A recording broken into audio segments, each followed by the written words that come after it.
We live in an ecosystem where every cup of coffee, every birthday, and every minor frustration is instantly broadcast to the public. The unspoken rule is simple. If people can see it, it has value. The digital age has conditioned us to believe that an experience requires an audience to be real. Taking a family vacation, celebrating a college graduation, or a quiet Sunday afternoon.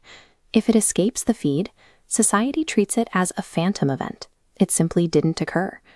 Yet, moving through this exact same world are people who leave absolutely zero digital footprint. They take the trips, they hit the milestones, and they observe the chaos deeply, but they choose to remain completely invisible online. It is incredibly easy to look at that silence and assume a deficit.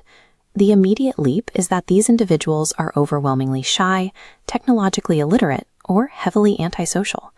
Beneath the surface, that digital silence is a highly controlled, active choice. It is a calculated psychological strategy to retain power over what the rest of the world gets to know.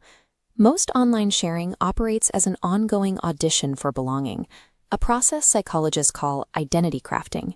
This means constantly curating an image for an invisible crowd. Doing that day after day creates a profound, subtle emotional exhaustion. You stop living moments and start staging them. Stepping away from that stage is an act of self-preservation. By choosing to remain unseen, these individuals protect themselves against a culture obsessed with constant display, quietly rebelling against the performance of everyday life. Think about the exact moment a deeply meaningful event happens to you. Before you reach for a camera, that memory exists entirely within your own mind, completely unfiltered. There's a concept in psychology called psychological ownership. It's the feeling that something belongs deeply to you, a thought, a memory, an experience.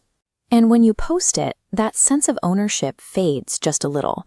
The moment becomes shared property, open to judgment, misinterpretation, even mockery.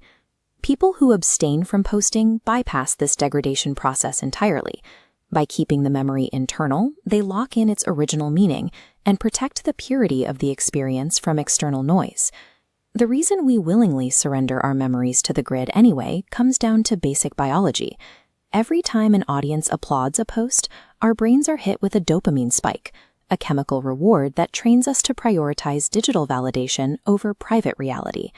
Breaking that cycle requires actively refusing to share. That refusal acts as a mechanical shield, preserving the integrity of your lived experiences against the shifting opinions of the public. Living on the grid generates a constant awareness of being watched, known as self-presentational pressure. You end up scrolling through highlights, measuring your behind-the-scenes reality against their public successes, generating intense social anxiety. Disconnecting from that environment takes immense conscious discipline. You have to actively resist a system perfectly engineered to exploit human psychology and keep your attention hooked. People who don't post often have a strong internal locus of control, a psychological term meaning their sense of worth and happiness comes from within, not from external approval. They don't need the digital echo of "you're enough" to believe it. Compare that internal stability to the fragile nature of a curated digital life. When your happiness relies on an audience constantly mirroring your worth back to you through a screen, your self-esteem becomes incredibly brittle. Stepping off the stage moves the need to edit your life into easily digestible fragments. You trade the digital echo chamber for the freedom to experience reality in all its messy, beautiful, and unfiltered complexity. The data backs this up.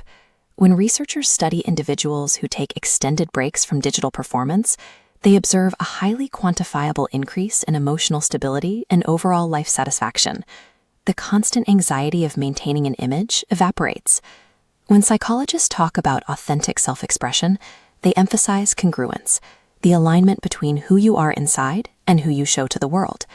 Removing the artificial lens of social media fosters a deep intimacy with your own thoughts.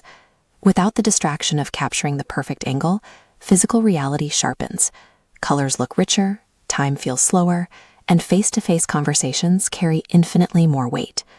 The deepest human transformations, the quiet periods of personal growth, the silent processing of grief, the unrecorded acts of kindness, happen offline. True character is forged in the shadows of private reality, far away from the glare of public display. That lack of a digital footprint is not a flaw, and it is not a failure to connect. It is a vital, intentional reminder that the most profound and authentic parts of our humanity deserve to be kept entirely and unapologetically for ourselves.